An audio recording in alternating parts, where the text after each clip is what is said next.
Hi, I'm David Ignatius, and I'm Strike Percussion's program coordinator. Hi, my name is Sean McElroy. I am the drill designer for Strike Percussion for the 2024 season. This year's production is entitled 7 Minutes to Midnight. So the idea of 7 minutes to midnight refers to the doomsday clock, which was a device created in the Cold War era that refers to how close to extinction the human race could possibly be, or doomsday, quote unquote. A lot of the show's motivation actually falls around the motive of the doomsday clock, which was designed by the Bulletin of Atomic Scientists starting in 1947 when it started at 7 minutes to midnight. Today it's actually at 90 seconds to midnight, and it's been really a big motivating factor throughout the show. We get closer and closer to midnight, and as we do that, the show continues to build tension and tension until that big final moment. The show has a lot of imagery that refers to that, some subtle, some really strong, but we go through a lot of various scenarios and moods and feelings that one might feel when you're starting to realize that, that maybe our fate is an inevitable arrival point for us as a human race. Certain aspects of the show, we use the idea of time running out, and to represent that, you'll see a lot of the members creating the pendulum effect, as well as our stage production. We use these black discs to represent the dials on the doomsday clock. So some of the emotions you might encounter as you're watching our show are feelings of loss, feelings of loneliness and seclusion. When the storm really does arrive, maybe there's no control over that. We might be separated from our loved ones. We might be in a scenario where, we're not where, we feel most comfortable, physically or psychologically. In the middle of the show is our amber of hope, and we represent that with our candle, our light of hope, and we've allowed the members to let this light of hope to represent really someone close to them, a family member, a friend, someone that they would want to be in during their final moments, and that's really a special moment for the members this year. A really favorite part for me is the fourth movement, that is our duck and cover. This is our infomercial propaganda scene where we display the tenors spinning out of control on our main stage, and we have the members creating this sense of insecurity in this infomercial that we're making for ducking and covering. At the end of the show, we want the audience to really feel moved, to feel an understanding that this is not just a show design, that this is not imaginary, this is real, this is something that exists and has existed for quite some time. And hopefully people would be encouraged to do their research and understand that the clock doesn't just go one way. We can revert the clock, and we can actually get further away from midnight, and we really do feel that this is an opportunity to send that message to the audience.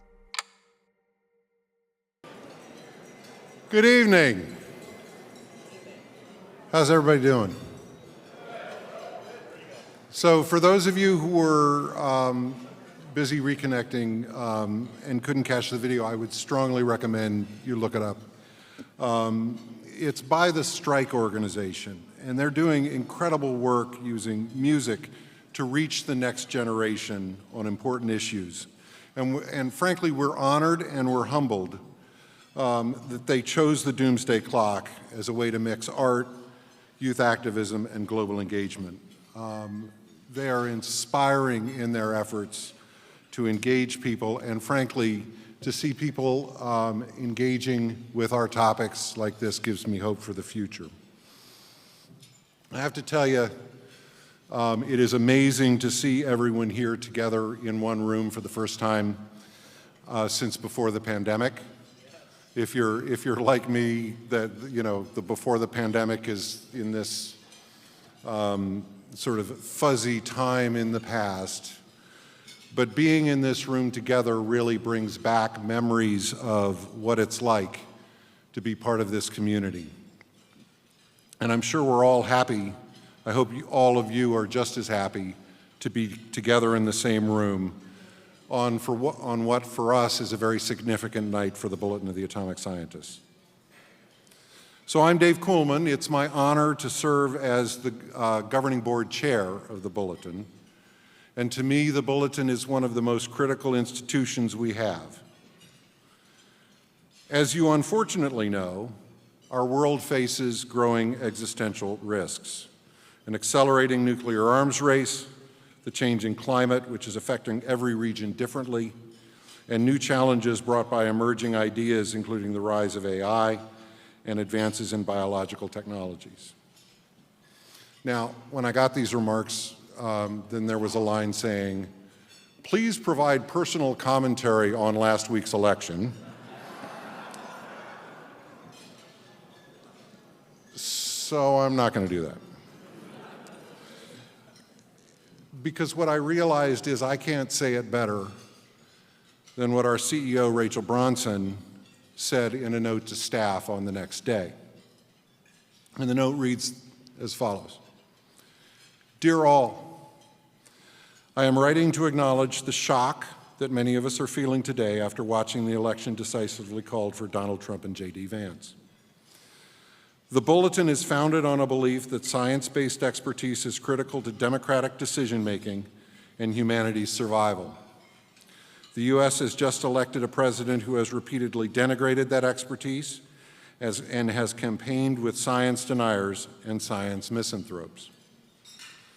Although it may be hard to figure out next steps, indeed I am having a difficult time figuring them out, it is important to remember that when our national politics fail us, the role of organizations like the Bulletin becomes ever more important. Organizations like ours become a stake in the ground that things are not right. They become a place in the public square where like-minded individuals can come together to acknowledge they are not alone in their concerns and convictions. Our audiences will look to us to see if we are able to remain vigilant and vibrant. François Diaz-Morin's piece, published just now on our site, is the first answer in the affirmative. There is too much at stake to do otherwise, but first, it is okay to be shocked and dismayed. Take some time to acknowledge that." Signed, Rachel. I'd like to add what was implicit in Rachel's closing and say to you that it is natural to be shocked and dismayed, that we really should take some time to acknowledge it, and then it's time to get back to work.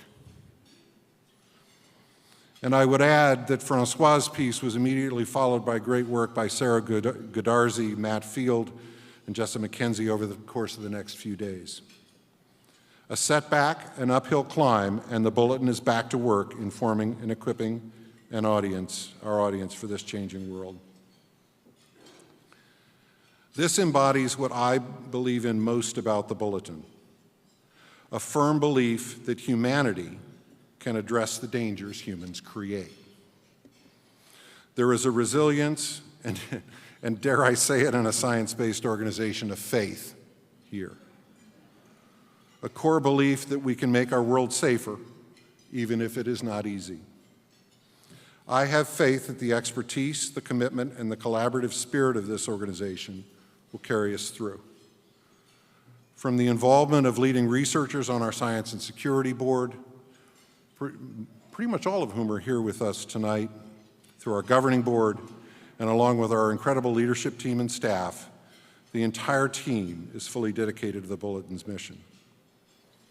And I'd like to think that includes all of you, who by virtue of being here demonstrate that we can all work together to make the world more safe. It is an honor to be part of that team, and we thank you all for being part of a supportive community who make our work possible.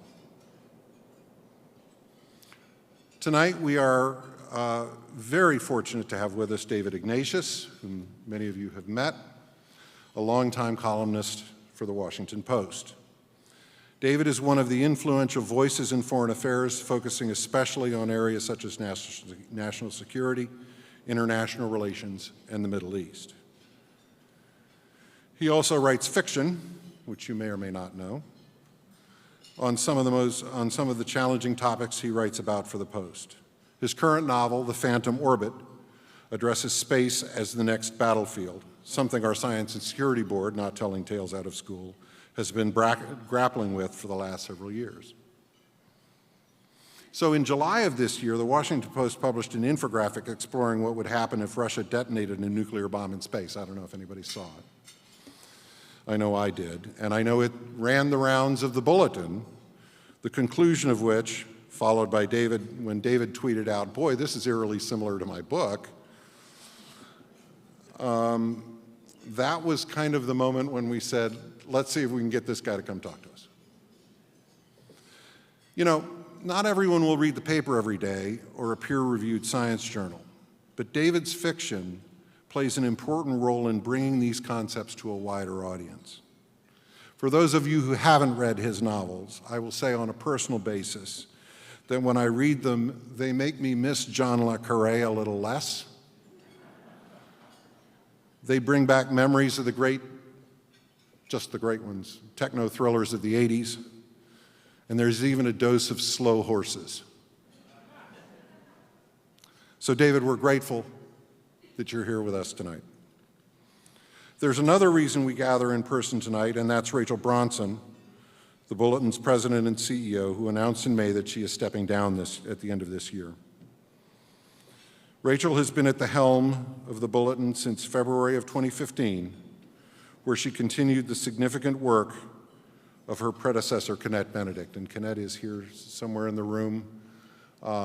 We are fortunate, and I admit I am a little daunted by chairing the search committee for Rachel's replacement, because we're in a little bit of a situation where we have standing on the shoulders of giants, and now we're trying to find a giant to stand on the shoulder of another giant kind of thing.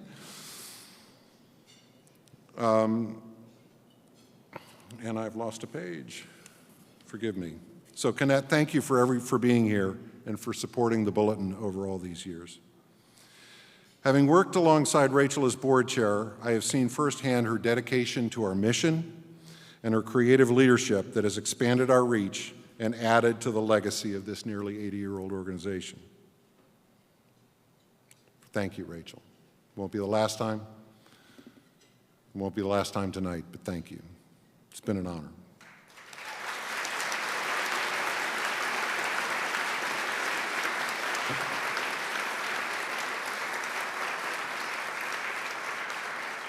I do have a bit of business to attend to before the night continues. With Rachel departing, I and some of my colleagues on the board have, as I've said, the unenviable task of replacing her.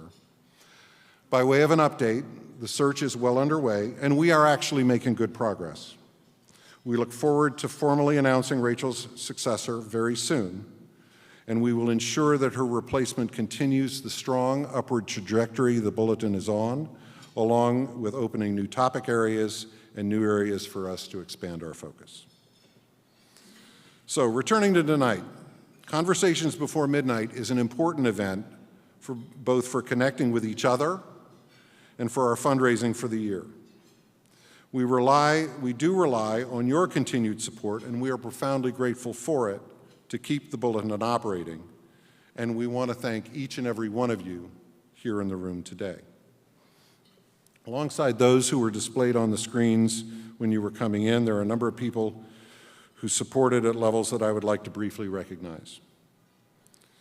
The Joan and James Shapiro Foundation, Lee and Paul Francis, yes, please. David and Lynn Weinberg, the Crown family, Lotus Blue Consulting and Sullivan Cotter, the Northern Trust, and Bill and Eleanor Revelle. They are the anchors, and we are so grateful.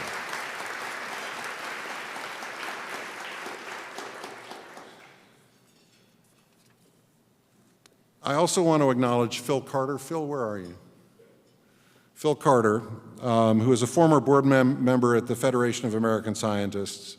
And I wanted to take a minute to thank you for being here and for representing our long-standing and very productive partnership as two organizations that share a common purpose. So thank you. Lastly, I'd also like to mention the MacArthur Foundation, who has made significant investment in the Bulletin over the years, Currently, they are supporting Harvard's Managing the Atom Project, which features 18 of the world's leading experts focused on the future of nuclear deterrence. Many of them are in the audience here with us tonight, and I'd like to thank the experts, MacArthur, and Harvard for their important work.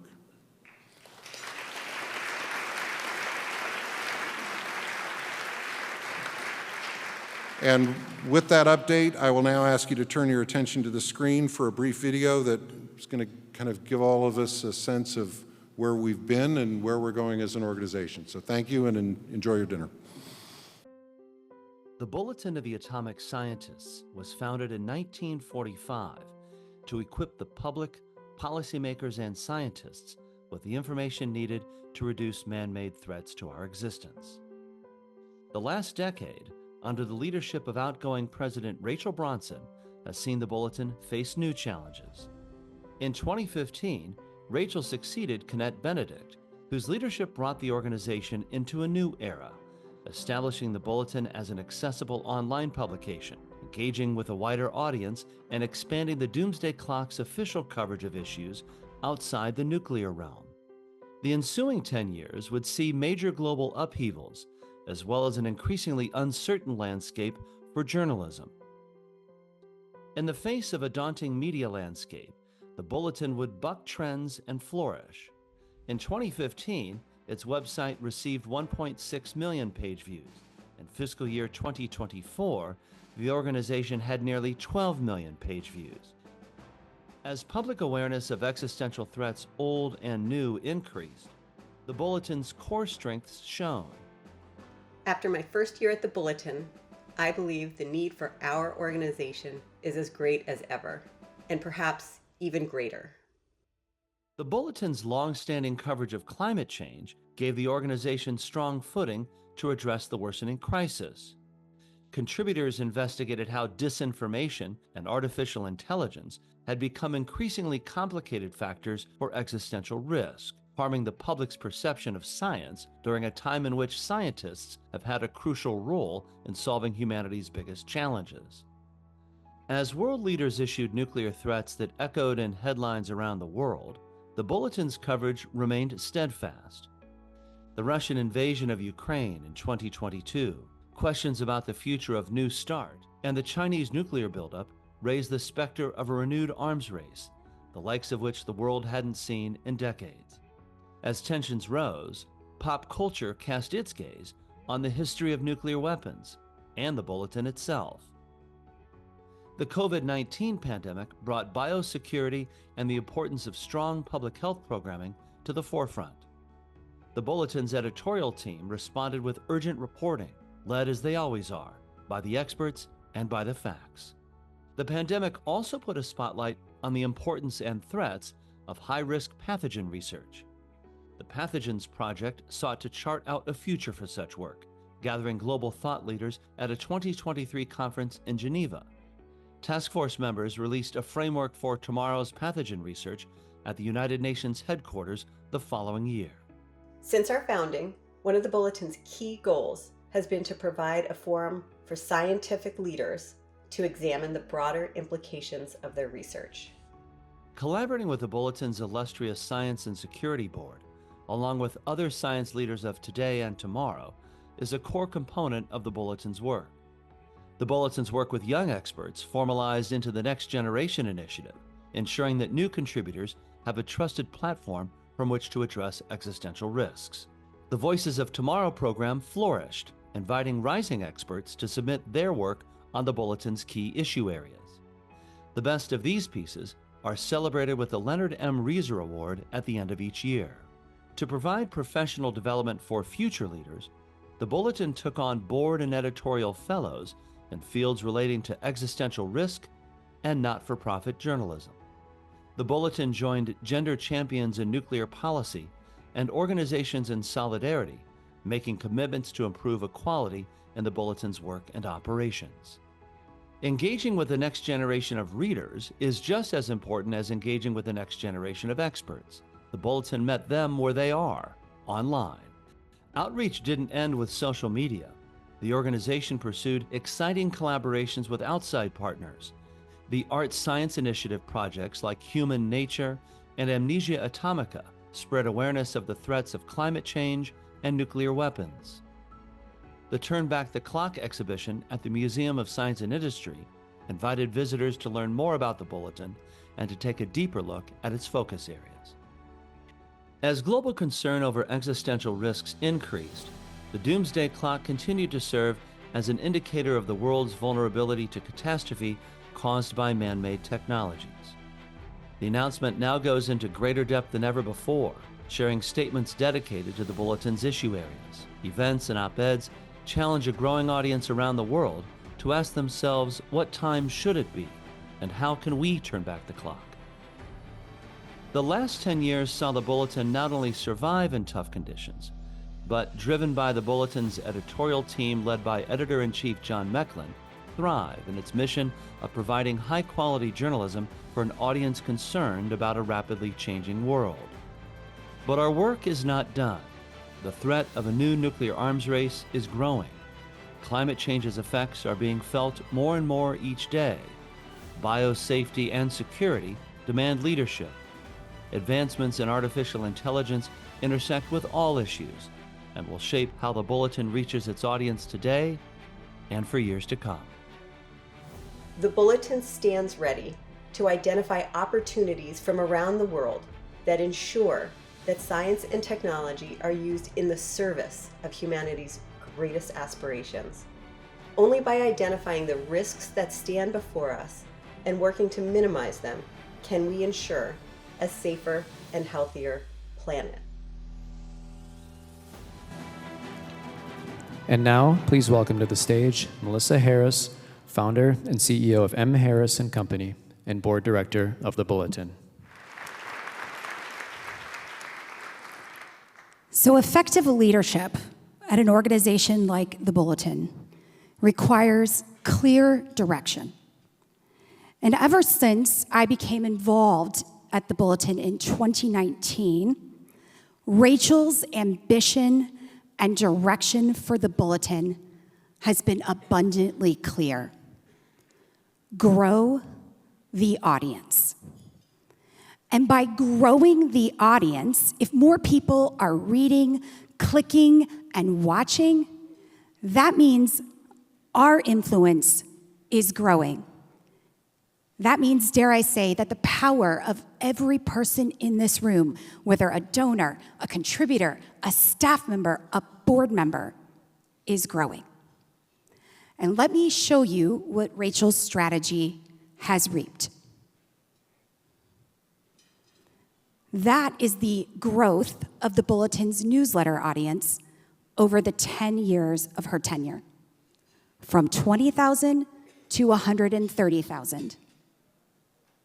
That is thank you. Yeah.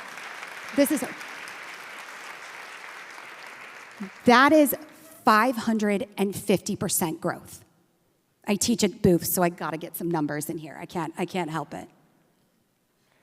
This is the website traffic that you heard about in the video. This is it on a chart, 1.6 million to 12 million.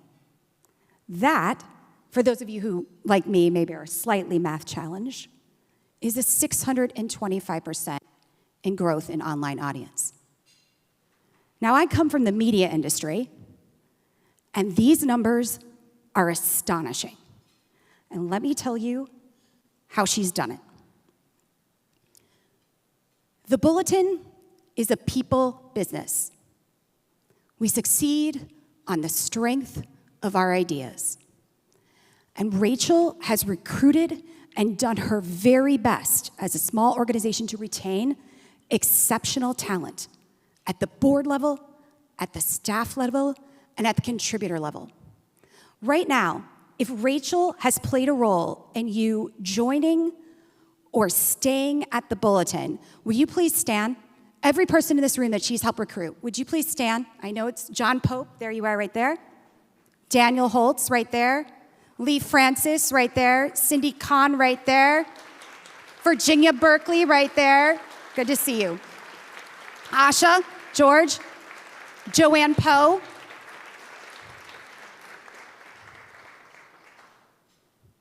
people like Virginia Berkeley, people like Governor Brown, people on staff like John Pope, and contributors like Michael Horowitz from the University of Pennsylvania, a rising star in defense policy.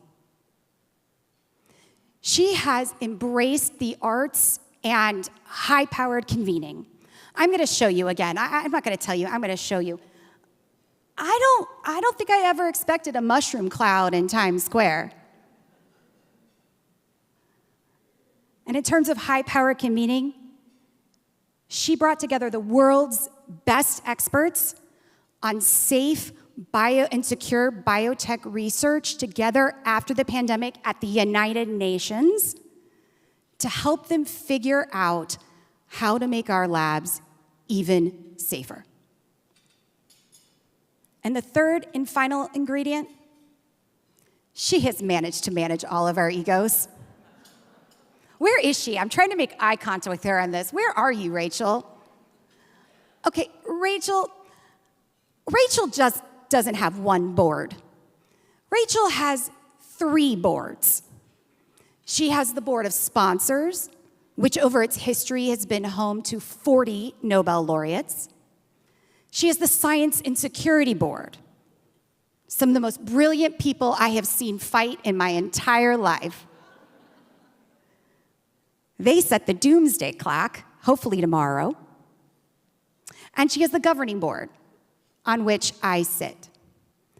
Rachel, how many people is that in total on your boards? How many? You know, how many? At least 60? That is a lot of managing up.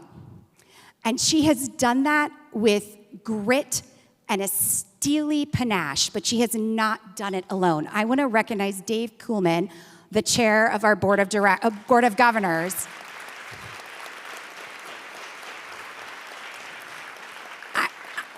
I don't know if Rachel would have stayed as long as she had without you. So, but still, I give her both of you, a ton of credit for managing all of us.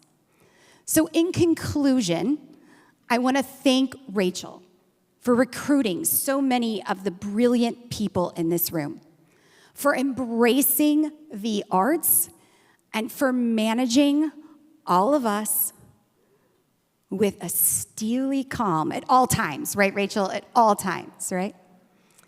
So I'm going to hand it over now to my board colleague, Cindy Kahn, who's going to tell you about the gift that the board is leaving Rachel with. Cindy? Thank you, Melissa. So great. I love following Melissa on the stage. It's always really fun. Thanks. Do you need a clicker? No. I have no presentation. And unfortunately, because of delivery services and shipment, I have no award. But we have a picture of the award. So, and we'll give it to you tomorrow, Rachel, because as things happened, we got it here, but there was rush hour. I mean, I live in Santa Fe. We could have gotten it here in 10 minutes in Santa Fe, but. So in honor of Rachel's years of leadership at the Bulletin, we wanted to give her a memento to remember us by. Rachel has long supported using the arts to make scientific discussions more accessible to broader audiences through the Bulletin's Art Science Initiative.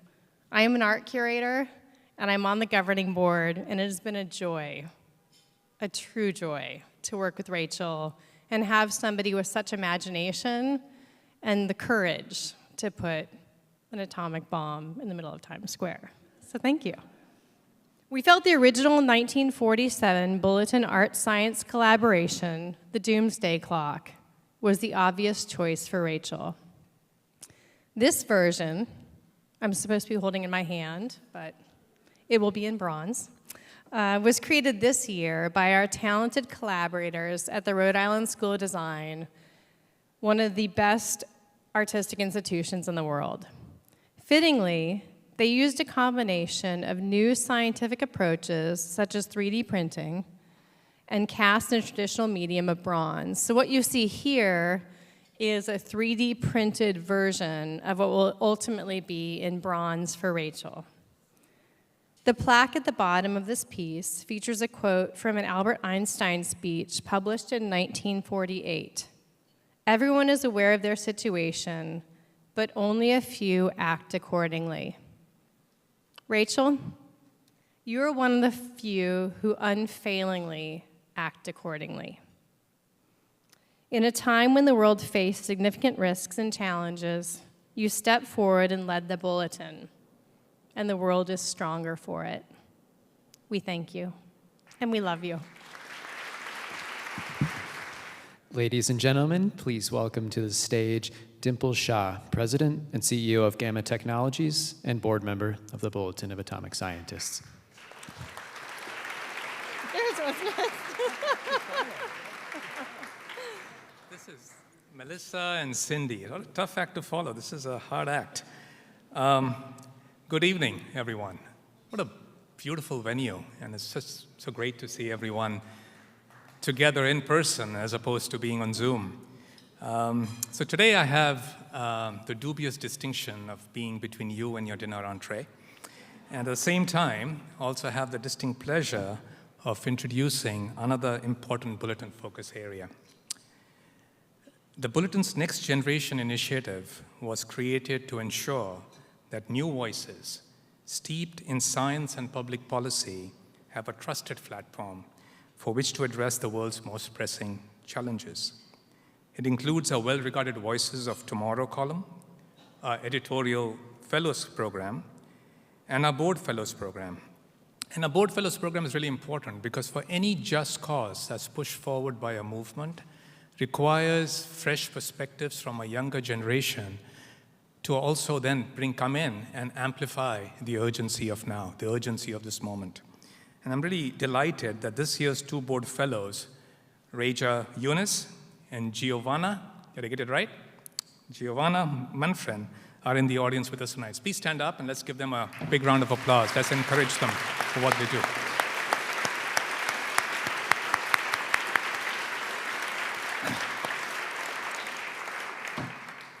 The initiative also includes the Leonard M. Rieser Award, which is selected annually by the Bulletin's editorial team from a Voice of Tomorrow essayist. The Rieser Award was established to recognize outstanding emerging science and security voices and to provide them support and a platform to advance their career. Leonard M. Rieser, as the video said, was the board chair of the Bulletin from 1984 to 1998 for 14 years. The Rieser family is represented tonight by his son, Tim Rieser, if you can stand up, his sister, Enid, Enid's son and daughter-in-law, David and Alexandra. Thank you for all being with us tonight. Please do stand up, and we appreciate your support of this important award. So tonight, I'm really delighted to introduce this year's Rieser Award recipient, Emily Strasser. Emily wrote the Voices of Tomorrow article titled, "My Grandfather Helped Build the Bomb. Oppenheimer Sanitized Its Impacts." Needless to say, her words captured our editor's attention. Her winning essay is developed from her first book, Half-Life of a Secret. The title itself intrigued me, actually. Half-Life of a Secret, which traces a journey to reckon with the legacy of her grandfather's work, building nuclear weapons in Oak Ridge, Tennessee. Her book was awarded the 2024 Reed Environmental Writing Award and the 2024 Minnesota Book Award. And I should mention that it's available in the lobby for purchase. And if you ask her nicely, she'll be willing to sign it for you, all right? Her writing has appeared in Plowshares, Catapult, Guernica, the Colorado Review, and the Gulf Coast. And among other publications, she was a presenter of the BBC podcast, The Bomb. Currently, she's a professor of English at Tufts University. We are really fortunate to have Emily with us tonight. Please join me in welcoming her on stage.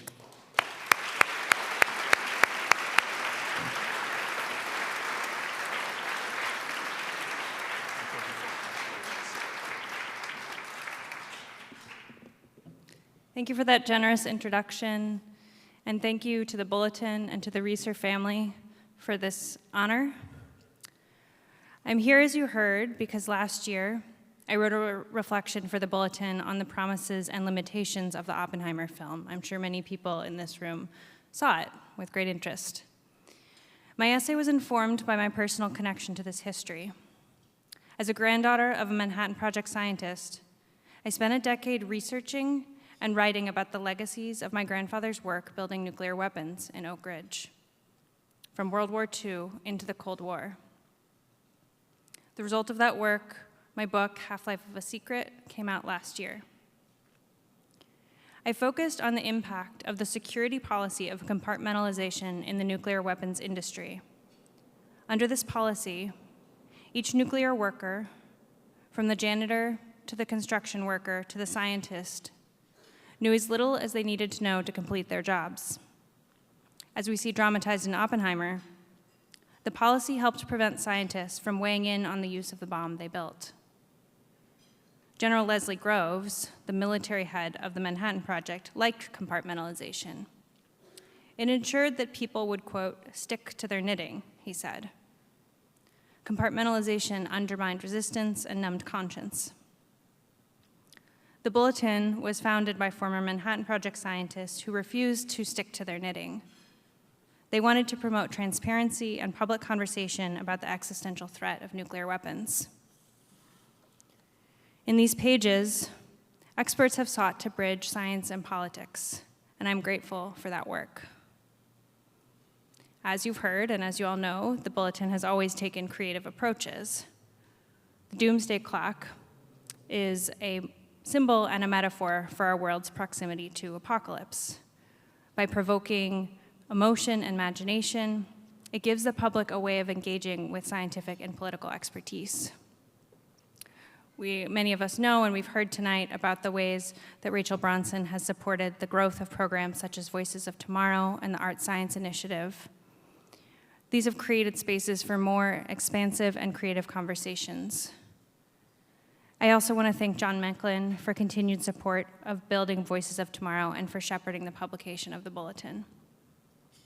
And Dawn Stover, the Voices of Tomorrow editor, for her editorial guidance of me and many others. We know that science and policy are strengthened by art and story. The Oppenheimer film was a powerful piece of art and story.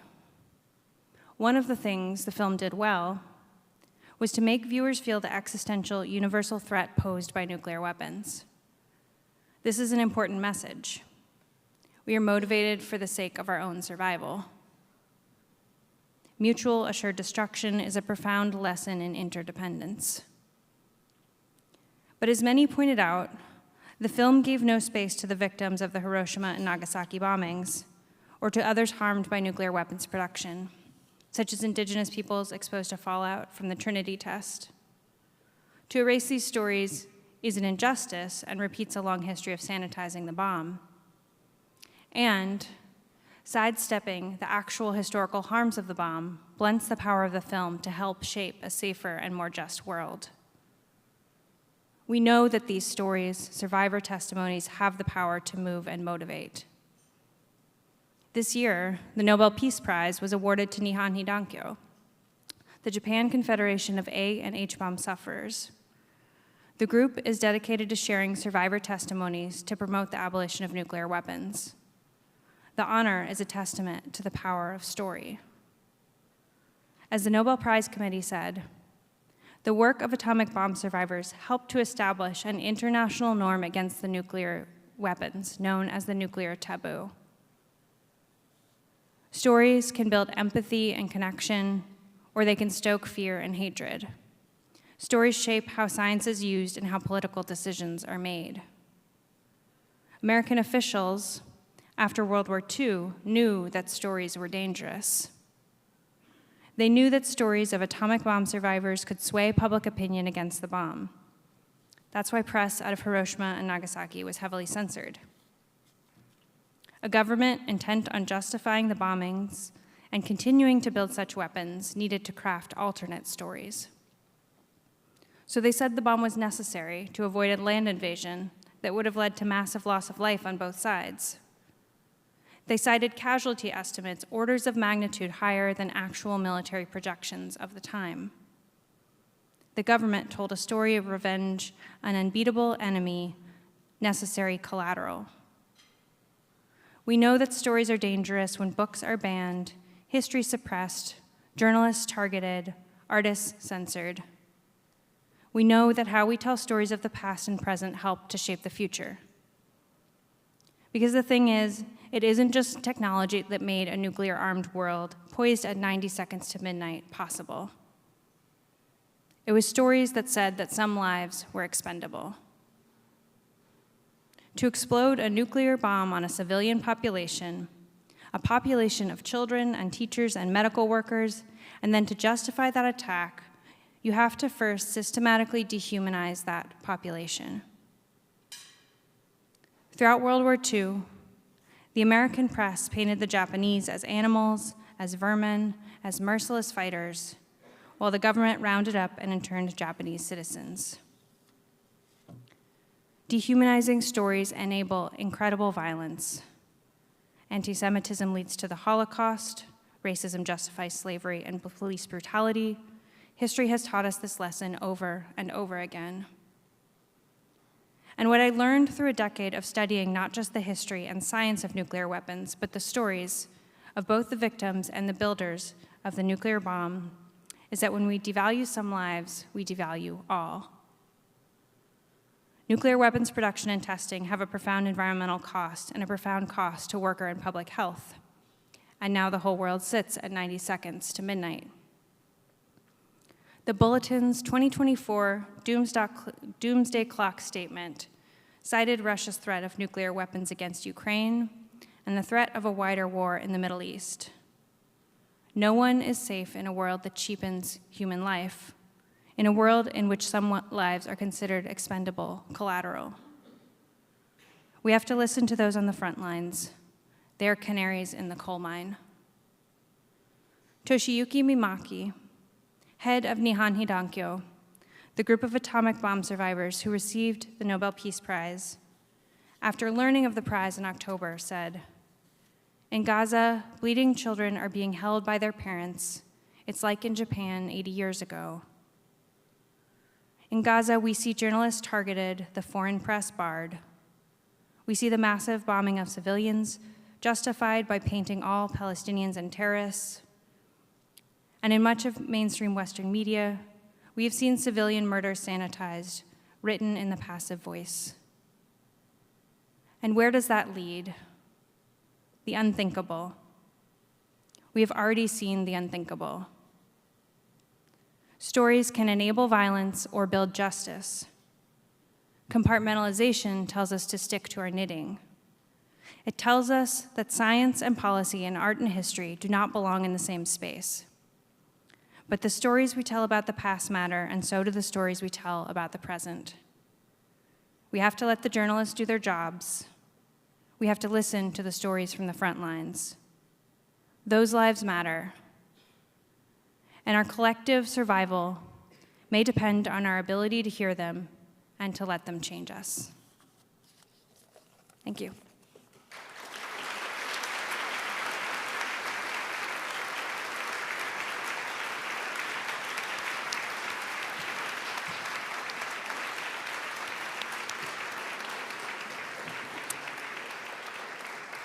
Thank you. Thank you, Emily. Your words that you mentioned at the end, that we have already seen the unthinkable. And I don't think we should ever let that immune us. So thank you, Emily. Emily is a perfect example of the types of next generation of leaders that the Bulletin is supporting. She's a type of thinker and communicator that brings others closer to complicated issues that affect everyone and every generation. Thanks, Emily. Of course, to engage with decision makers, the media, and the increasingly important new communities that can benefit from our work, we rely on your support. Your support is vital to our cause, to our purpose. And as you saw earlier in the video, and in Cindy and Melissa's presentation, the audience of the Bulletin is young and growing.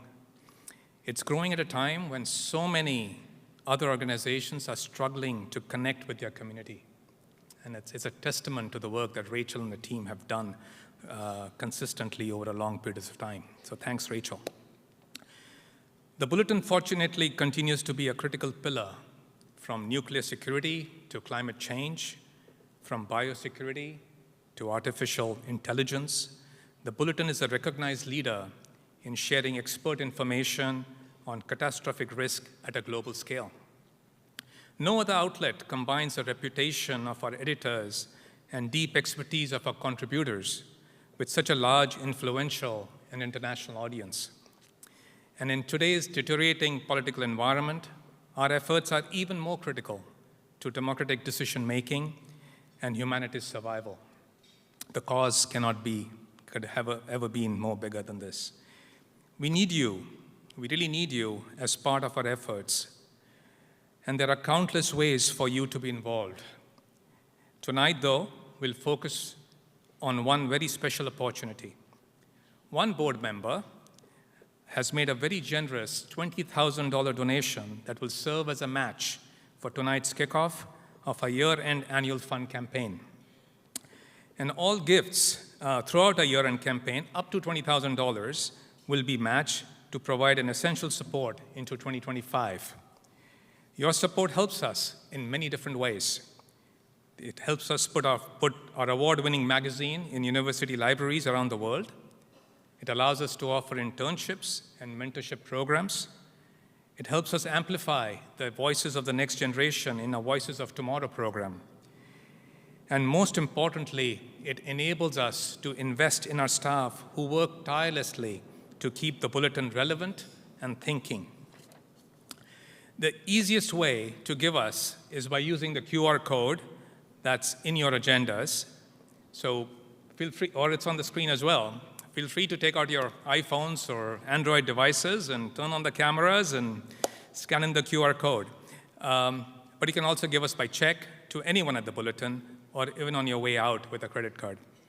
Thank you to our board member, and I hope that you will all consider following their lead and taking advantage of this incredible match opportunity. And thank you for those who have already given generously. Thank you all again for being here tonight. This is truly a memorable day for so many reasons, Rachel in particular. Now I'm pleased to let you know that dinner will be served on cue. Yeah?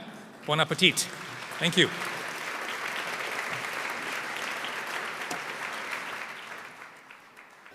All right. I'm sorry to interrupt dessert. So I'm honored to introduce our featured speaker for tonight.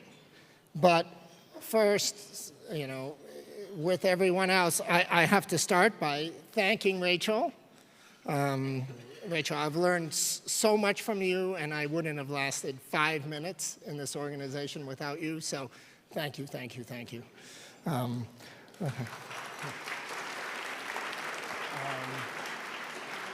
Okay. So as many of you know, I'm an astrophysicist. I study gravitational waves and black holes.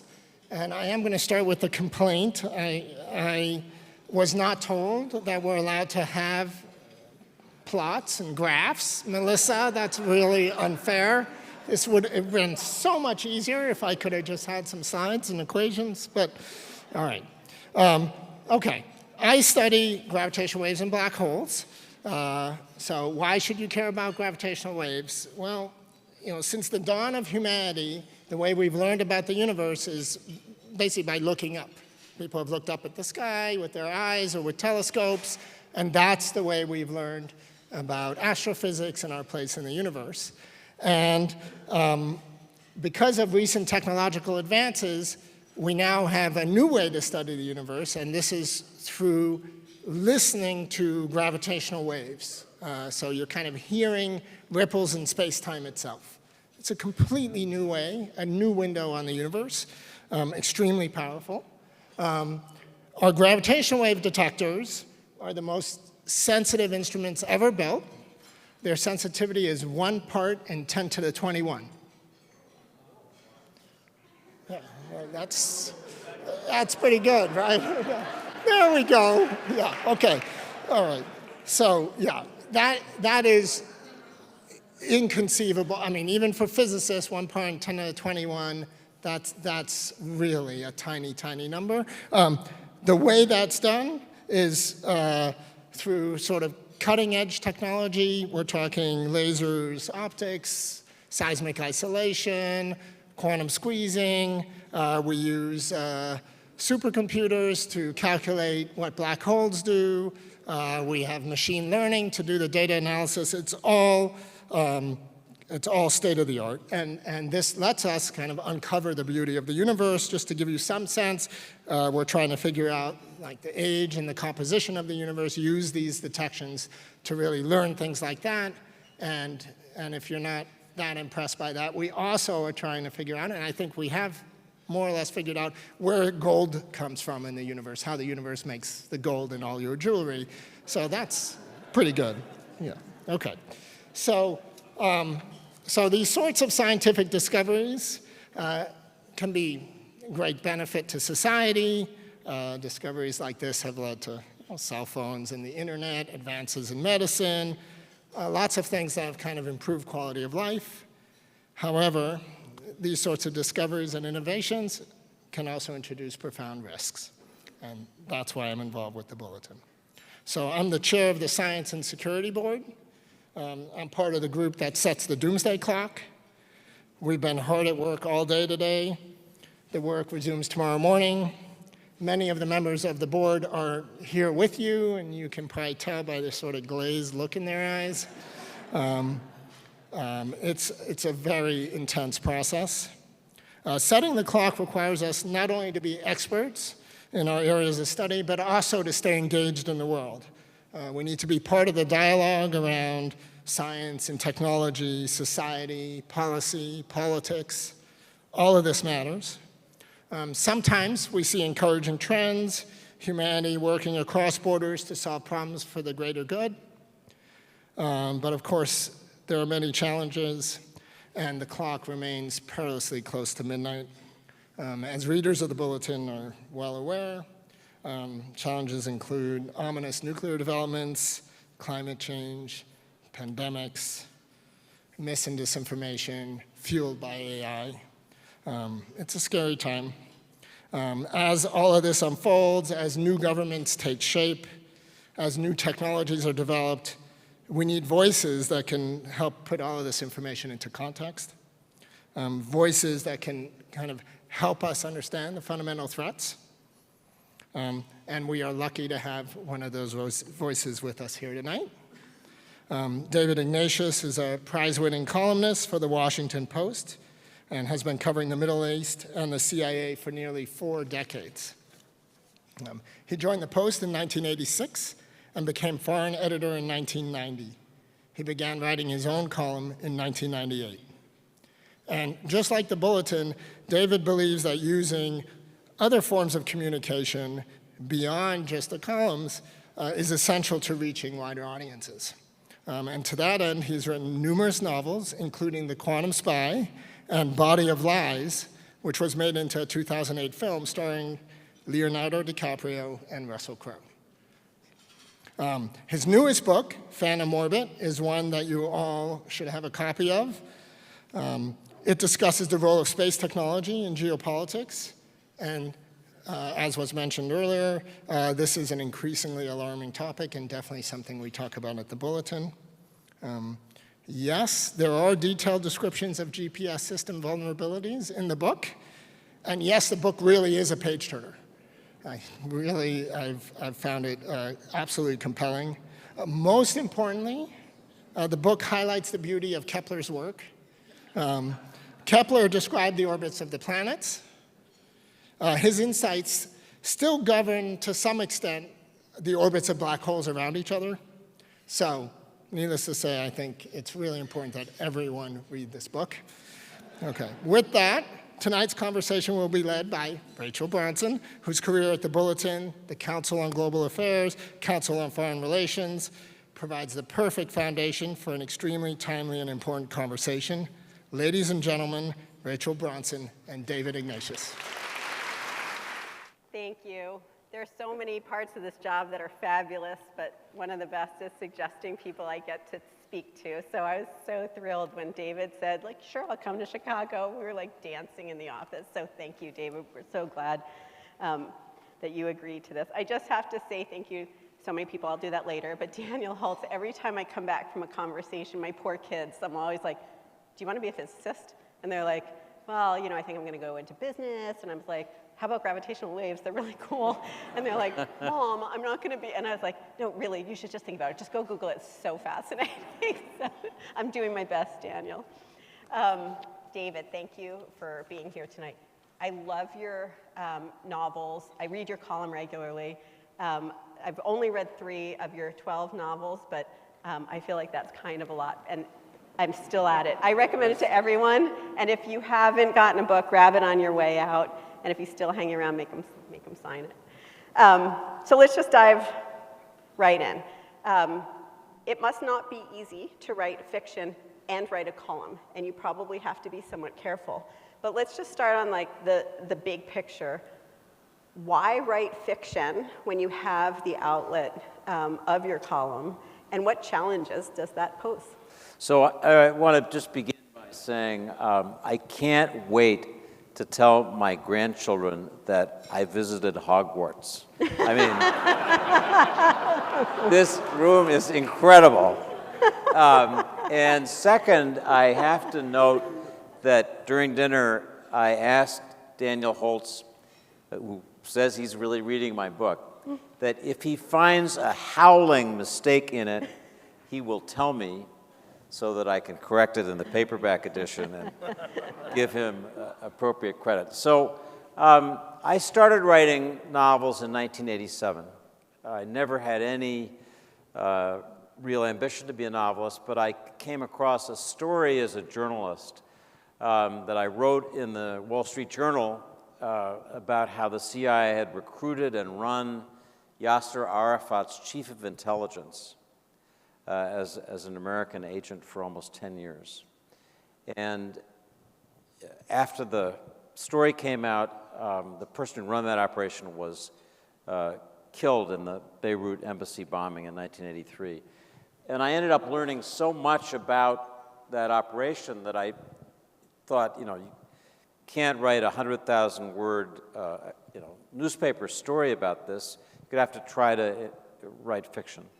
So I began really from my journalism with a story I couldn't tell any other way, and that was my first novel, Agents of Innocence, in 1987.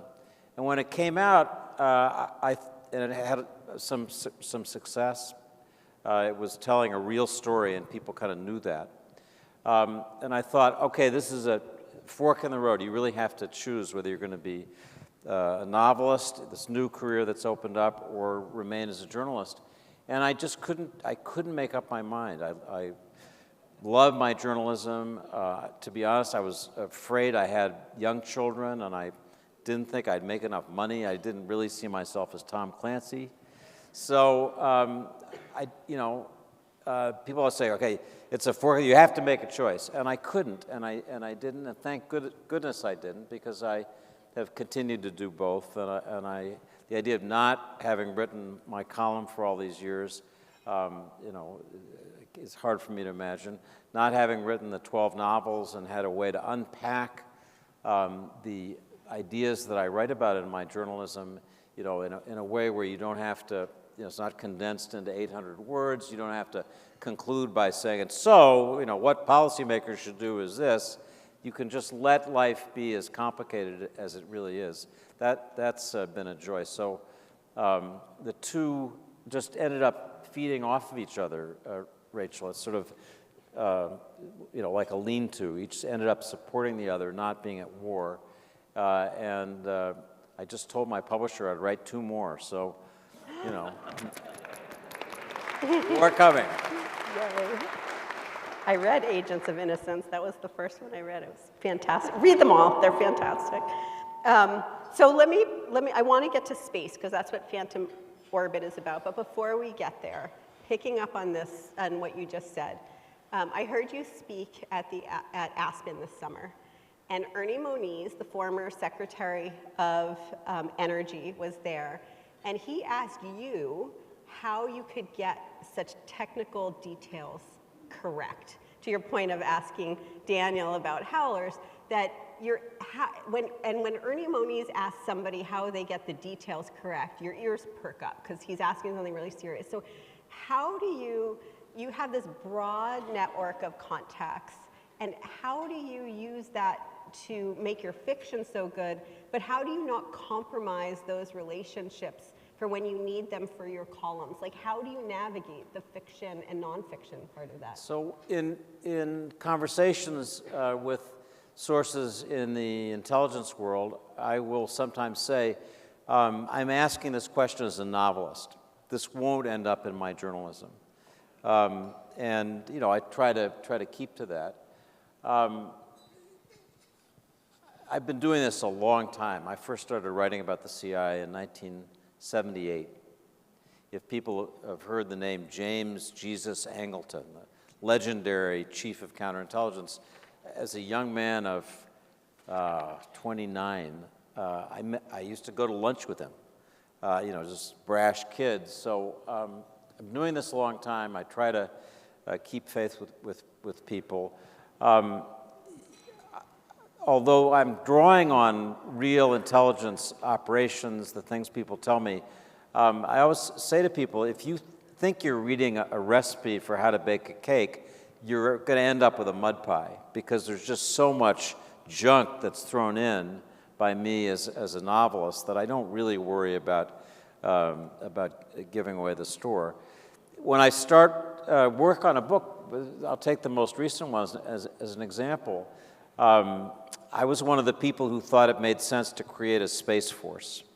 That was back during Trump's presidency. A lot of people, if Trump liked it, a lot of people said it must be a terrible idea. But the more I looked at it, it seemed that the Air Force, which was responsible for space, was really so focused on its core mission. It was a service that's almost always run by fighter pilots, and they have that kind of acculturation and thinking about space and the super complicated issues involved in space weapons, space defense, just wasn't the first priority for the Air Force. So I talked to the first head of the Space Force, General Raymond. There's a wonderful organization some people in this room may know called the Aerospace Corporation, which is a kind of Lawrence Livermore Laboratory-like institution that serves the National Reconnaissance Organization as an advisor. I spent time there, and they were incredibly generous in opening up how they think about the physics of warfare in space, which is a subject I go into in some detail in the book. So, this process, I'm a reporter at heart, so I just, seeing people, asking questions, making notes, asking people, if you were writing a novel about space, what would you put in it? And you get General Raymond, the head of the Space Force, to answer that. It's pretty interesting. So that's kind of how I did it. So speaking about space, just a few months ago we were at the Arts Club, and David and Lynn Weinberg were hosts there. And what focused my attention is you talked about space as a future battlefield. And you said then that some think that there's a space race brewing, and some think that we're 2 years into that space race. And I was struck because our Science and Security Board is a bit divided on that. And we do have a member who has been saying for a few years, like, we're already in a space race. And I went up to you afterwards and said, my Science and Security Board, a number of people think we're already in it. And your book opens with one of the main characters, Ivan Volkov, writing to the CIA from Russia, and he writes, quote, "A war has already begun in space. You, America, think you understand it, but you do not. The worst has already happened." So, can you help us understand the contours of that debate? So, in that opening scene in the book where Volkov decides he has to send a message to the CIA to warn them, That's about something that hasn't happened. A threat, as Daniel knows, to the basic architecture of the GPS systems.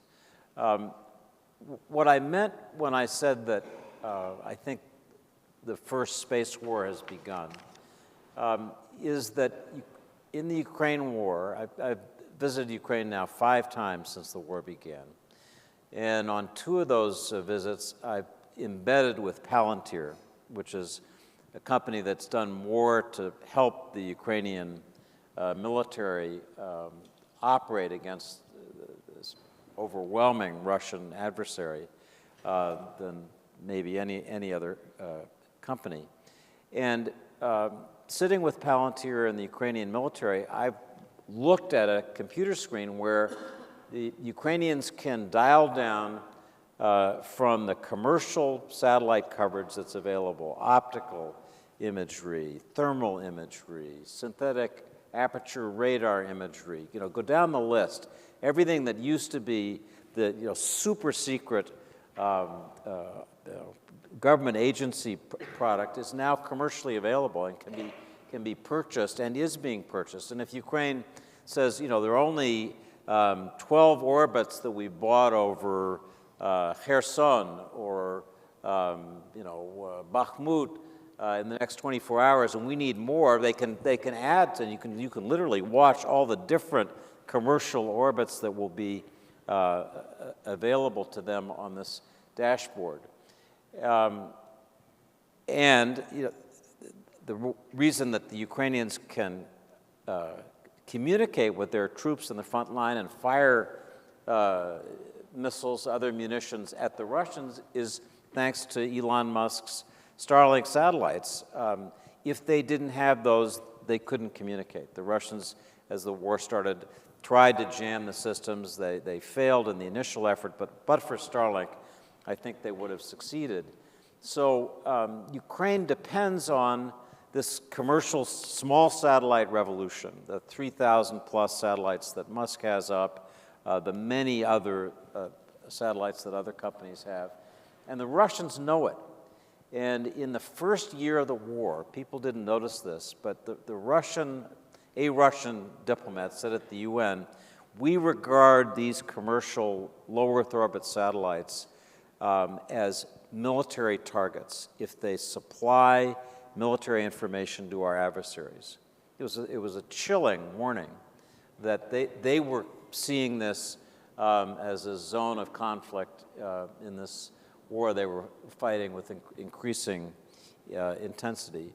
And we know that now, thanks to Mike Turner, the congressman from Ohio, who demanded a briefing, that the Russians have a plan to launch a satellite with a nuclear weapon on board that could disable low Earth orbit satellites. My own guess is that the idea that they just explode a bomb and the debris would blow, prevent the low Earth orbit satellites from, I think that's less likely than that they would be able to disable through, some kind of electromagnetic pulse the electronics of those satellites. I think that's a more likely scenario.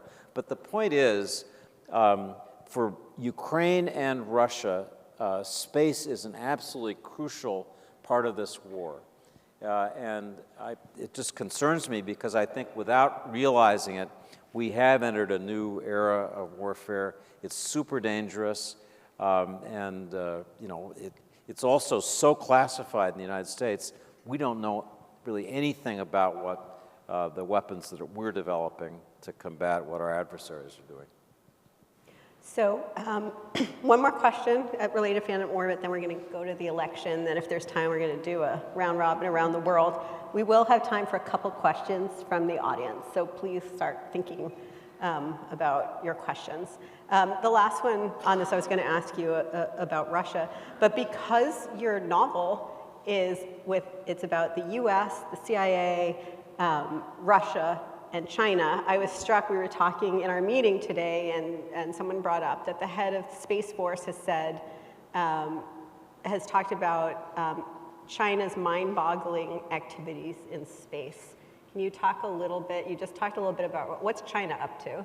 So China has been very aggressive. The book, after this warning from the Russian, dials back in time to 1995 in China, where the Russian, in this bankrupt post-Soviet Russia, has to go study at Tsinghua University in Beijing. At that time, China had basically nothing going in space. It had a little satellite that orbited the Earth playing The East is Red. That was pretty much it. But they knew that space was going to be crucial. They'd watched the 1991 Gulf War. They knew that satellite-guided precision munitions were the future of warfare. So the book imagines, and I think not without reason, that the Chinese back then began to think, how can we penetrate the supply chain for America's overwhelmingly dominant space presence so that the little things that go into the big systems, China has a point of entry. And as we've seen, the Chinese are incredibly skillful at penetrating our systems. It turns out they've been in our Verizon phone systems. What haven't they penetrated? So that's the way the book imagines the Chinese getting started. They conducted their first anti-satellite weapon test in 2007, back at a time when I think Americans and everybody around the world still thought of space as benign. This idea that it was a zone of warfare hadn't occurred to people, but the Chinese were moving forward. High-powered microwaves, directed energy, will be crucial in space warfare. You can inject code as you pass a satellite using high-powered microwaves, I believe. I've seen it happen on Earth, through a brick wall. Chinese were incredibly early in developing high-powered microwaves and directed energy in terms of patents, and then it all disappears. So they've been very aggressive. A lot of the details that I know I put in the book, so I gotta tease you a little bit to read the book and find out exactly all the crazy weapons that they have up in space. But they're very aggressive, well past the Russians, our Space Force is trying, as hard as it can to figure out what they're doing and then compete with it. So let's go to the election. So that's what our Space Force is up to. At dinner, we were talking a little bit, and you mentioned that Trump's a bit of a paradox. Do you want to talk a little bit about that? So, we're probably all Trump saturated. This has been just an exhausting week. The week before the election, I was in Lebanon. And when I got back, I said to some friends, it was so much less stressful to be in a real war zone than it is in this sort of psych ward of American politics. And psych ward. My wife couldn't bear to listen to the radio, and you heard Trump on the TV. She'd walk out. And, so the election result was more decisive than I think anybody imagined. When I spoke to you of the paradox of Trump, here's what I was talking of.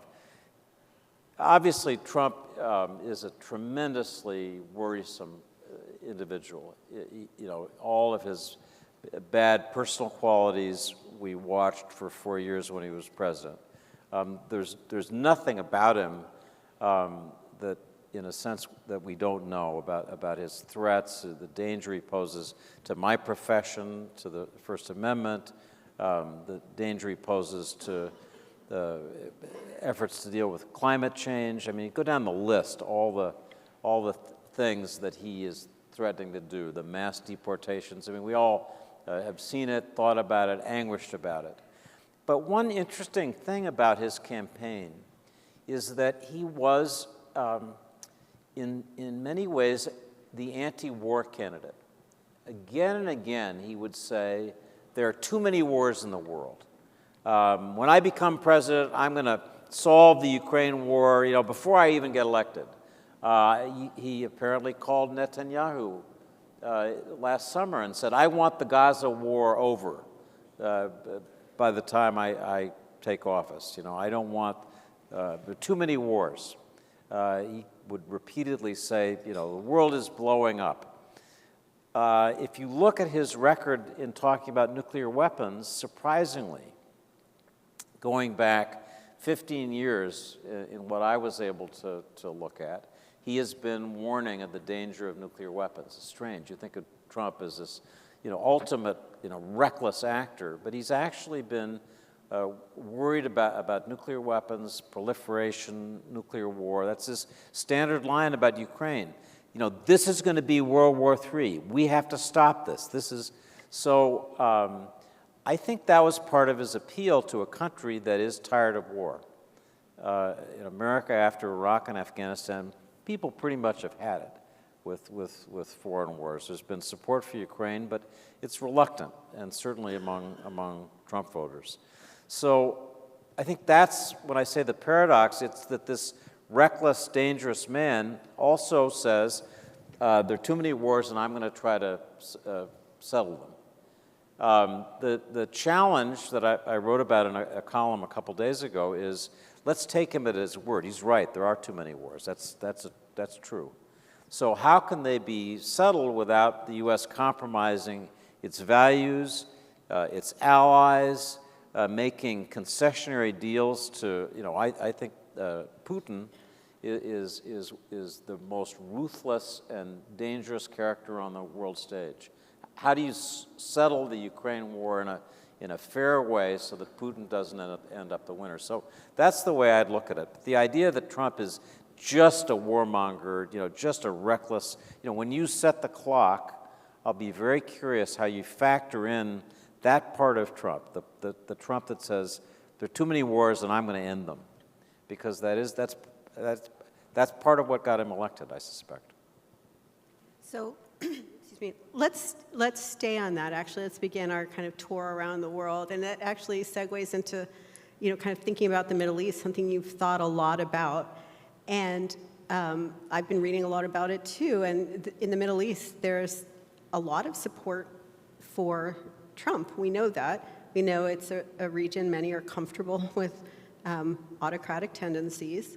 The many who will be important in the Trump administration, whether it's Jared Kushner or Steven Mnuchin or who have huge fortunes that they've made in the UAE and Saudi. Netanyahu was one of the first phone calls he made, seems to think he's going to do a good job. There is just, I don't know, I don't remember, it's the Post or the Times, I'm sure it was the Post, where they were kind of talking about the Iranians. There's two camps. They're like, this guy's a deal maker. Maybe we can get on the same side with him. But at the same time, the Saudis also remember that I think in 2019, the Iranians shelled their oil facilities and the Trump administration didn't do anything. And so in the sense that he's not a war maker, but maybe he is an appeaser, what are you hearing from your colleagues in the Middle East about how they're understanding both the risks of a Trump administration and the opportunities? So in the Middle East, and I'd say around the world, people are desperately trying to suck up to Trump. It's amazing, the number of phone calls and pleas, and the people might as well fly those little airplanes with banners over Mar-a-Lago, advertising their countries. And that's certainly true in the Middle East. Trump is the consummate deal maker. His narcissism is focused, I think, on delivering these big deals. He did one in his first term, the so-called Abraham Accords, which, Jared Kushner negotiated it, but I think it's great. It has opened the United Arab Emirates and Bahrain to Israel. There's real communication. People don't realize it, but when Iran launched all those missiles at Israel in April, and then again more recently, there's an integrated radar air defense network that has all of the Gulf Arab countries, from Saudi Arabia, Bahrain, et cetera, through to Jordan and Egypt, that's integrated with the Israeli air defense system. They're all invisibly, secretly working together. So the idea that you could take that the next step and have a big deal, a la Trump, certainly is imaginable. My fear, and it was reinforced today in a comment by the most right-wing and scary of Netanyahu's supporters, named Smotrich, who's the finance minister. He said today the time has come with Trump's election for Israel to annex the West Bank. And I think that's the dream of Netanyahu's supporters, is that that's what Trump can deliver for them. Originally, that was the idea of the Abraham Accords, was that annexation of the West Bank would be part of the deal, and the UAE had the guts to say, if you do that, we're backing out. My friend, the UAE ambassador, wrote a public op-ed saying, if there's annexation, this deal is over. So, we'll have to see. I spent a week in the West Bank in December of last year, and it is painful to see just how little territory there is left. This idea that, someday we can have a two-state solution. There just isn't much land left. If it's like Swiss cheese in the West Bank. So, we live in hope. My big failing as a journalist is that I'm an optimist by nature. And in our business, you always say, if you smell the flowers, look for the funeral. Well, I'm still looking for the wedding.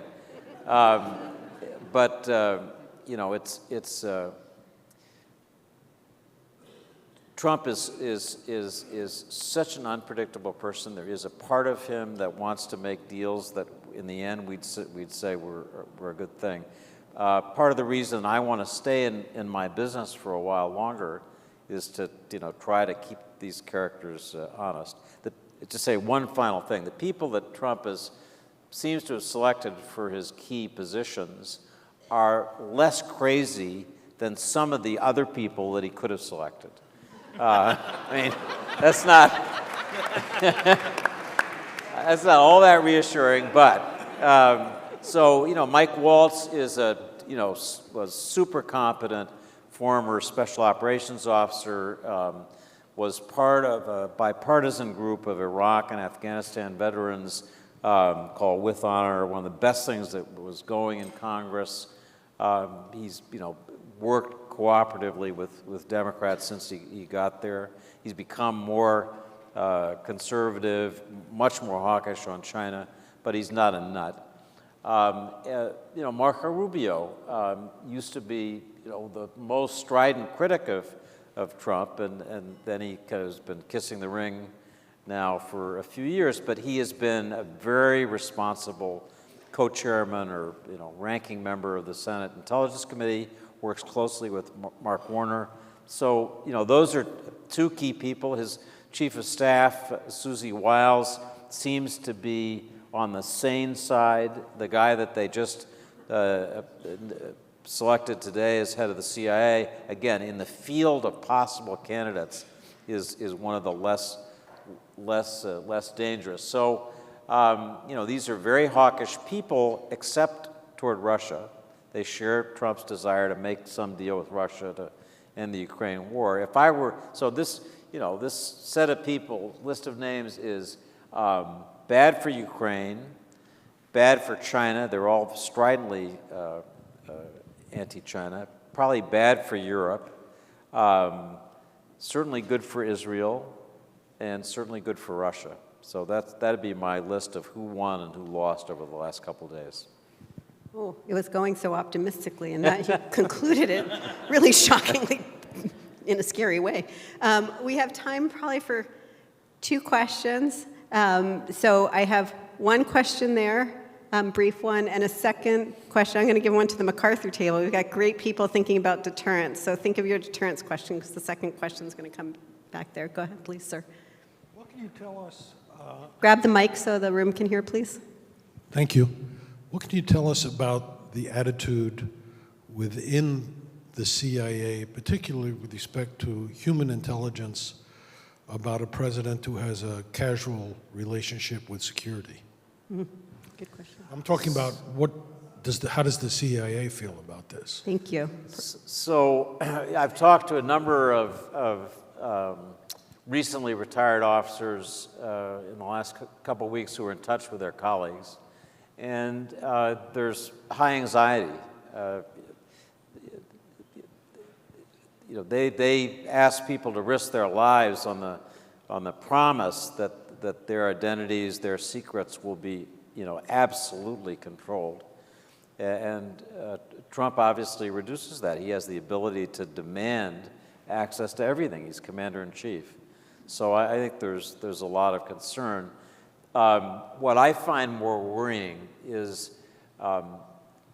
we depend on our liaison relationships with our intelligence partners, and they tend to share a lot with us because, we have overwhelmingly the best intelligence gathering, in terms of breadth of any country in the world. And, will countries begin to stop sharing some of their secrets because they're afraid that we won't protect them, because they're afraid that Trump is acting against their interests? I mean, if Trump really goes hard against NATO, I can imagine NATO countries responding at least, at a minimum, by reducing their intelligence liaison with us, and that would be damaging. So, I think there's a lot of anxiety. Again, the person who Trump picked today, apparently, John Ratcliffe, among the range of candidates will be less scary for the intelligence professionals. Thank you. Matt, please. Brandon, right over there. Thanks. Great to see you, David. Let me ask about deterrence in the context of the Ukraine war, but also more broadly. How do we think about how to respond when deterrence fails? Jake Sullivan has talked about a response that would be catastrophic for Russia if Russia used nuclear weapons in Ukraine, to try to deter Russia from using nuclear weapons in Ukraine. But on the other hand, if we had to actually do that, then the United States is a direct belligerent in the war. Russia would feel like it had to respond in some way to reestablish its own deterrence.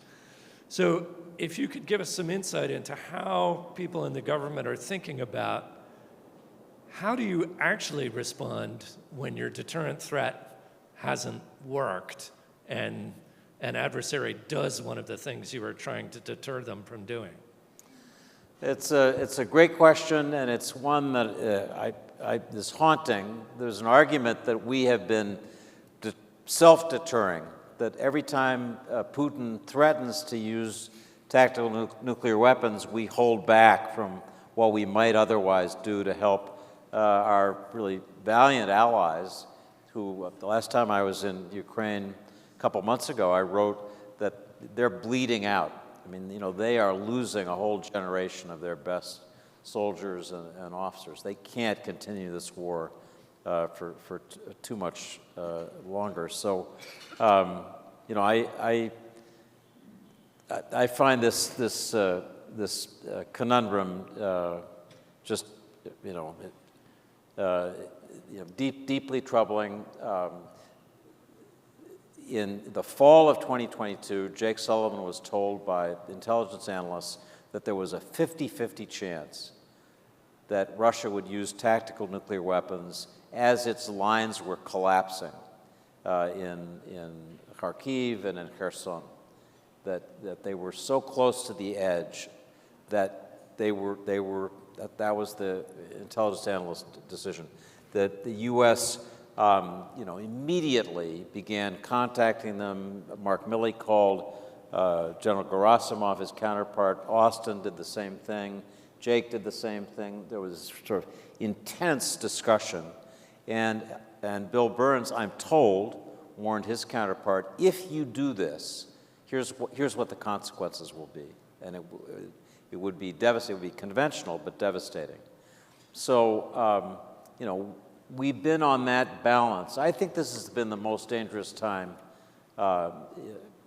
certainly since 1962. We have been closer to actual use of nuclear weapons than at any time since then. That's been on Jake Sullivan's and others' shoulders, and I think they've done really well. They get criticized for, well, why don't you let the Ukrainians fire the ATACMS missiles all the way into Russia?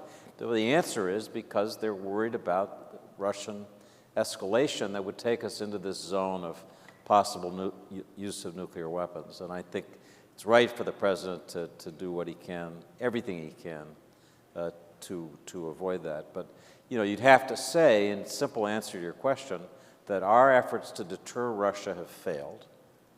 That Israel's efforts to deter Iran from ever attacking Israeli territory have failed. We're in a new period where deterrence isn't working, and it's deeply worrying. What's the right response to that? Since this is the last question, I just want to say one thing, Rachel. So this is a period where I think all of us are really worried about the future, and I just want to note that it's tremendously encouraging to come here tonight and see your organization and hear a discussion of all the things that you do to help people think about dangers ahead for the country. You get so down sitting in Washington. What your organization does, the people that you bring together is a reason that people like me feel some hope going forward, no matter what. So thank you for me. Thank you. Ladies and gentlemen, please thank David Ignatius.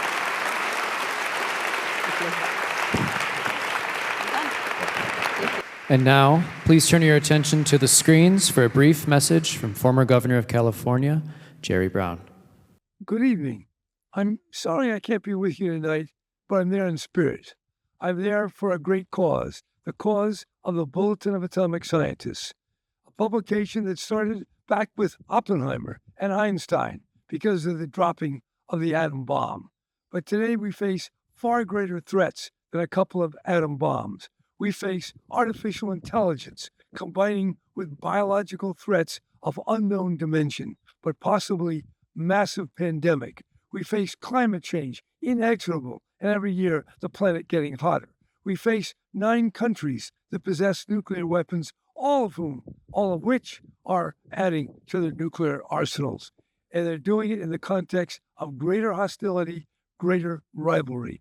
So the world situation is not good. I don't want to depress you. I want to inspire you to support the Bulletin. This is one publication that punches above its weight. And its presentation of the Doomsday Clock does something that most other nuclear scientists don't do. They don't speak with clarity about the great danger in the world today. The Doomsday Clock, 90 seconds to midnight, says it the way it is. Clarity, not muddle, not euphemism, not evasion. And the world needs such straight talk more than ever. So your support of the Bulletin, it means a lot. And the age needs you, needs the Bulletin, and I'm glad to be a part of it. And finally, I want to say something about Rachel Bronson. She's leaving after 10 years. She's stewarding the Bulletin in a remarkable way. So we're in good position in a very bad world. So don't lose hope, but don't let your guard down. Give more to the Bulletin. Do what you can to make this world safer for us and our children. And now, John Mecklin, Editor-in-Chief at the Bulletin of the Atomic Scientists.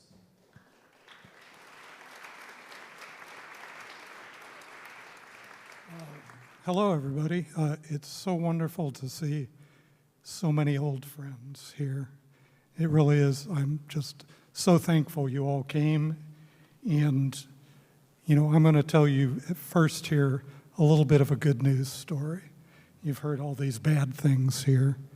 The Bulletin, since I joined in about 2011, has grown its reach, its readership, approximately 20 times.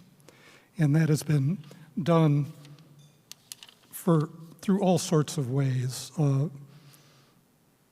But the real reason, the central reason for why we were able to grow the Bulletin's reach and have real impact has been what I call sort of a virtuous circle.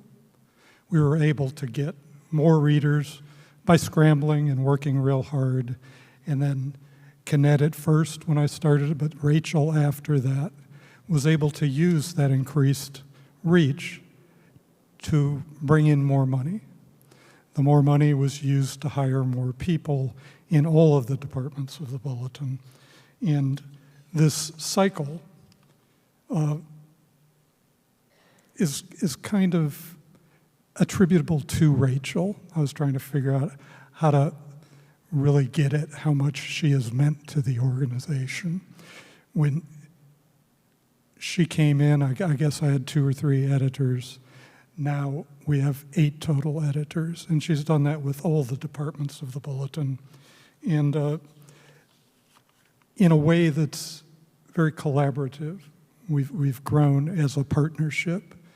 She and I, and our engagement people, John Pope, our chief audience officer, all work together in a way that supports each other and grows the organization. And that combination, that collaboration is supported throughout the organization. And in case you haven't noticed, we have a few boards around here. We have 3 boards, 3 sets of people that Rachel has to deal with and that support us. And she has been able to marshal all of these boards, all of these brilliant intellects that all want to push in the same direction, but have, their own disagreements and, arguing and whatever. She's been able to marshal all of those, all of the staff, and all of you to grow the organization to where it is now. And that sort of brings us to the current situation.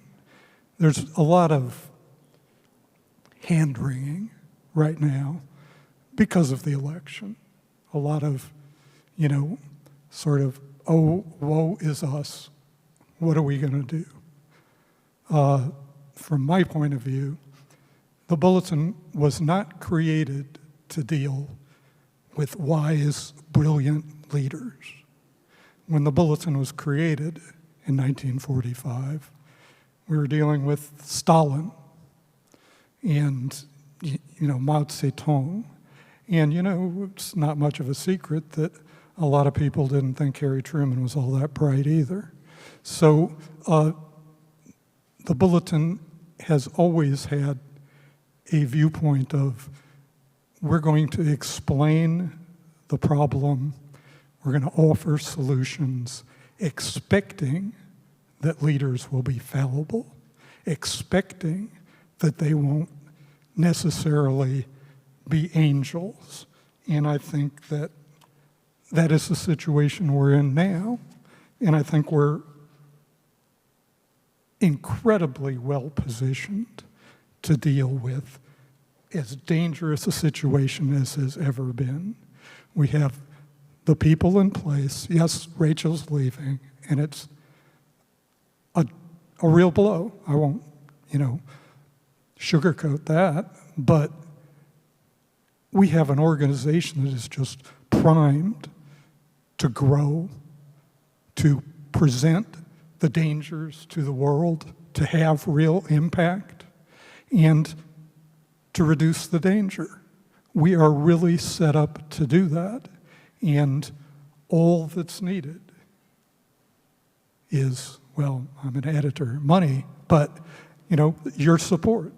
Money, but in all sorts of ways, we are in a position as an organization, the Bulletin is, to not be like a small thing in the media ecosphere anymore. We have grown to the point we reach about 7 million people a year. And that can be easily doubled, easily. All we have to do is keep doing what we're doing, keep the faith, and realize that it is not one election that changes the world. It's sustained effort over time. And we're going to keep doing that. And we just really appreciate all your support. And with that, I think I will just turn it back over to Rachel for her final statements here. Thank you so much, and thank you for your support, really.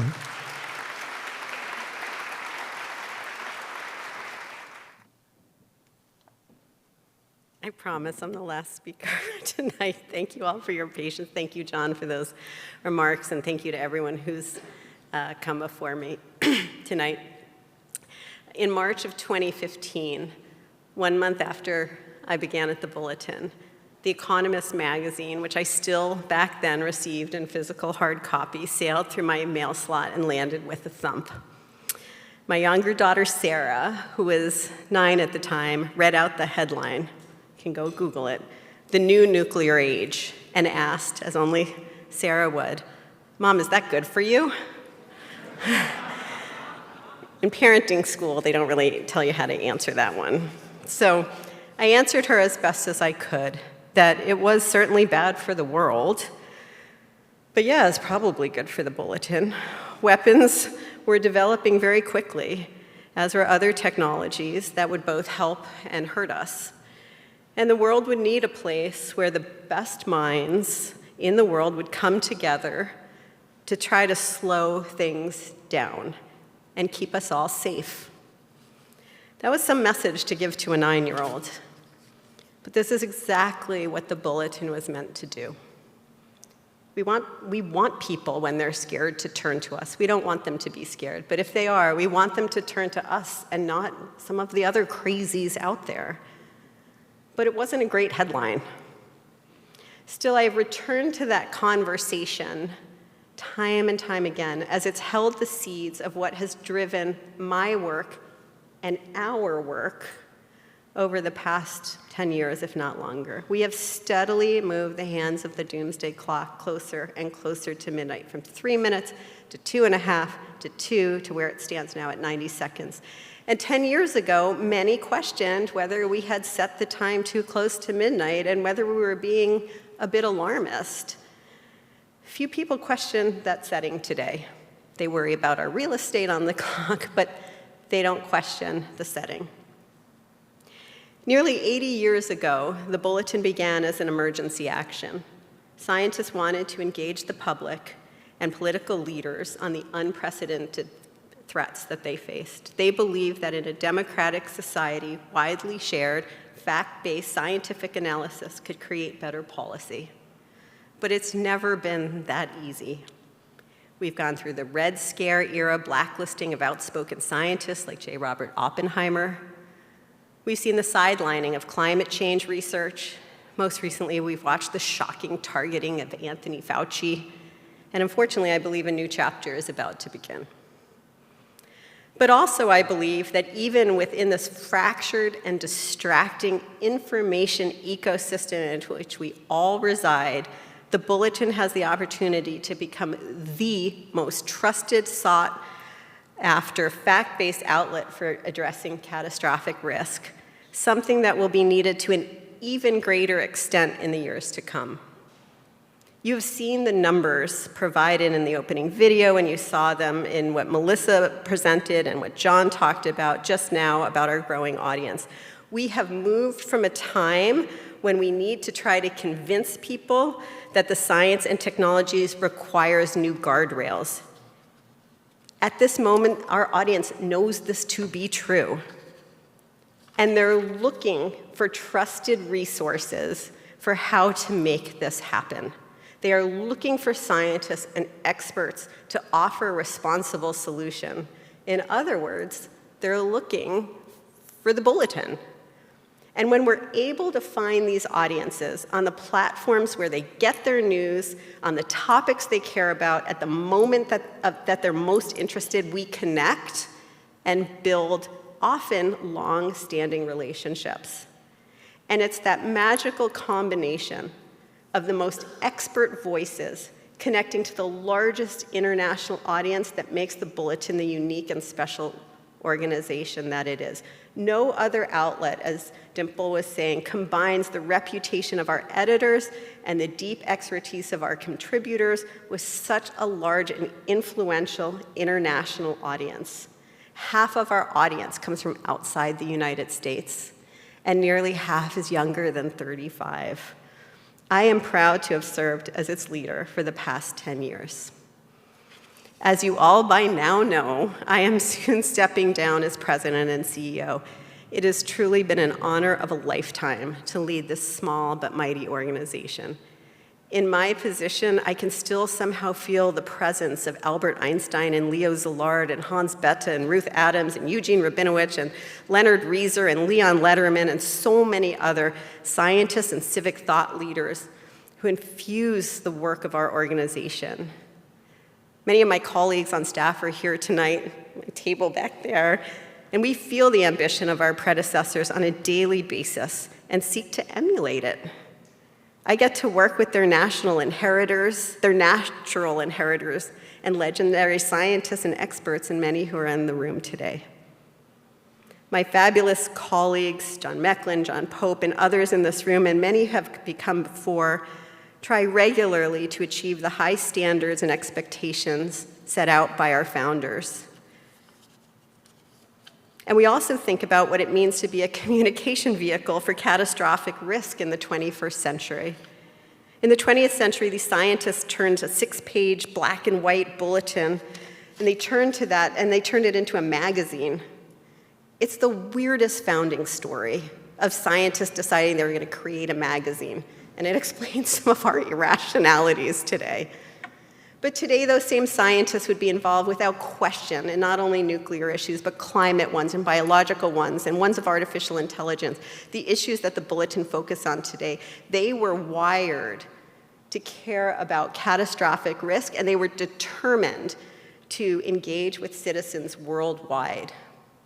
Today, that means YouTube and LinkedIn and Instagram, in addition to creating multimedia investigative pieces, quizzes, and programming and other engagement opportunities that not only speak truth to power, but attract and build a global movement committed to change.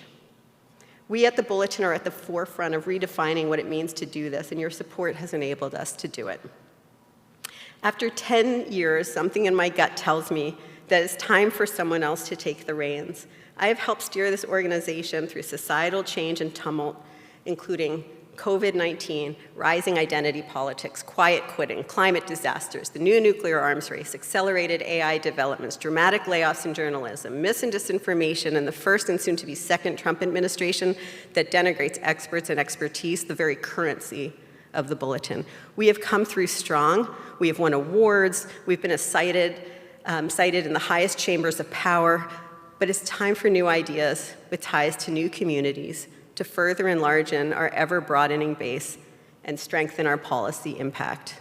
I'm ready to hear a new voice announcing the time on the doomsday clock, and I'm ready to assist a new leader to take us into new spaces. I know Dave Coleman and the board are excited to share with you the name of who that person will be very soon. For now, though, some gratitude is in order. My family has followed me on this unexpected journey that caused my 9-year-old to build a doomsday clock in her art class, and my then 15-year-old's friends to sit with me at the dining room table and very earnestly ask me about North Korea's nuclear program. My wonderful husband, John, has listened with patience to every detail of every success and every tribulation the Bulletin has faced over the past 10 years, and he's heard it from multiple angles.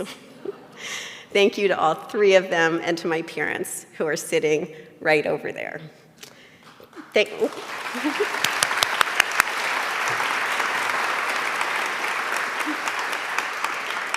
Thank you to my predecessor, Kenneth Benedict, who set me up for success in every way she could. To my wonderful colleagues from the Chicago Council who are here tonight to show their seemingly unending support. Whoop, whoop. my Francis Parker friends who helped me more than they could know to code switch between talking about bedtimes and curfews to questions about pressing technical issues facing leaders around the world and back again, and exhausting mental gymnastics that they all experienced in their own lives and in their own ways, and made me feel less of an outlier for doing so. The Bulletin Science and Security Board is what John Mecklin regularly refers to as our secret weapon. Their members have provided guidance and expertise as we took on new and evolving challenges. Thanks to my Bulletin colleagues spread across the world at this point who have gone through multiple phases of growing pains, trusting me to take on new opportunities, even when it added significantly to their own overflowing plates. I cannot thank them enough. Many are here tonight. You made it fun and exciting, even when the issues are tough and daunting. And to January Zell and John Macca, who led tonight's efforts. The governing board has offered me more wisdom and perspective than anyone has a right to ask for, and they handle all of my doubts and double backs with grace and kindness. Lee Francis, my first board chair, John Belcom, my second, were my trusted partners who helped me grow as a leader. But a special thank you is reserved for Dave Coleman, who has been by my side week in and week out for the past 2 years. Dave, you have pushed me, you've supported me, you've expanded my thinking, you've seemed to have all the time in the world for me and for the Bulletin, even when I know your own day job is obviously beyond demanding. You've been generous in every definition of the term, you've never wavered, and you've made all of this not only possible, but enjoyable, so thank you.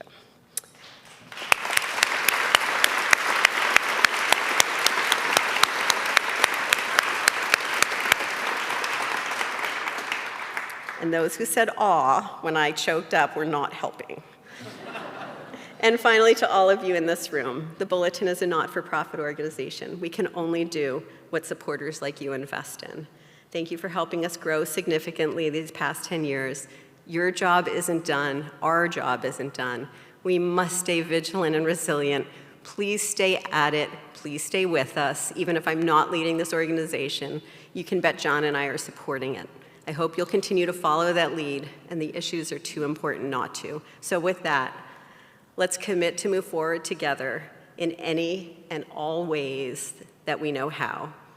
I offer you a fulsome thank you and a hearty thank you, and bid you all a good night. Ladies and gentlemen, we're adjourned.